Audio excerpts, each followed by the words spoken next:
To close out today's show, History Channel's Forged in Fire is unlike any other competition series. Experts craft and test real weapons as amateur metalsmiths hope to win the challenge. Now, I had the chance to talk with Doug earlier ahead of the show's premiere to get a cut of the action. And again, thank you for tuning in to Idaho Today. Enjoy. Tell us about Forged in Fire. What is kind of the goal and the mission that makes this show so unique? Well, Forged in Fire is a competition show where, we have bladesmiths who come into this competition and they will test their skills to make weapons and iconic weapons from history. And what I love about it is that it transcends everyone. It's about craftsmanship, but it's also about your resilience in competition. And we are celebrating tradition. People have been forging blades all over through these centuries, and now we actually have a way to, dig into their culture and the kinds of weapons that they make, and then there's the competition aspect of it. Yes. Oh, and from those that I know are really big fans of the show, they love the fact that not only are they watching skill and something really incredible being made, and they learn about a bit of history as well, but then they get to see the test of what is being created, right? Like you see the functionality and if it holds up, which is an exciting part of the show. But before we get into that though, what is the Marcaida Kali? Explain that. Well, my background, I was brought in as an end user. So Kali is a Filipino martial arts that I do. Marcaida is just my way of teaching it.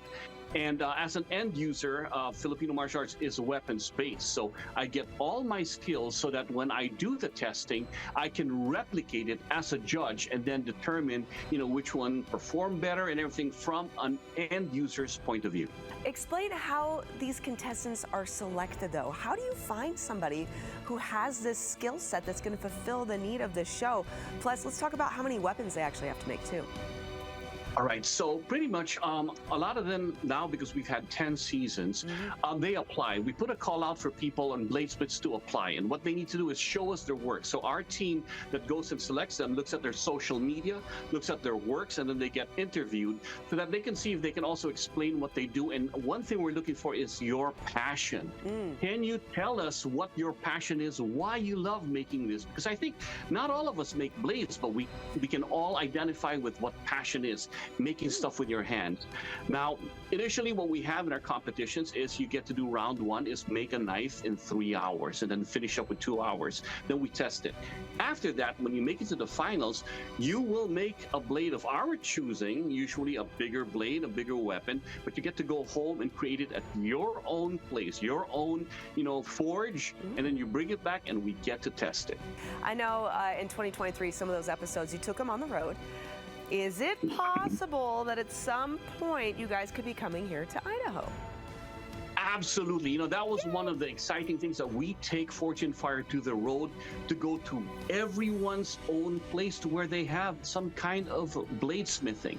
We did it I was in Kalamazoo, Michigan. We had it in Montana and other places like North Carolina. And that's what we want. I love going to their own places. A lot of times people are intimidated by going to a different forge, different materials to use. But when it's your hometown and you gather the bladesmiths, it's like, all right, we'll give you our best because, this is homeschool. This is, our home studio that we're doing. So, yeah, I would love to see that. And you never know. You never know. Well, you got a lot of fans here in Idaho, so I know we would love it very much. Doug, thank you so much. And everyone at home, make sure to tune in to the Instruments of Death, the Masters of the Siege, Forged in Fire. You can watch it Wednesday nights and also on streaming. Doug, again, thank you so much, sir. Greatly appreciate it. Thank you very much.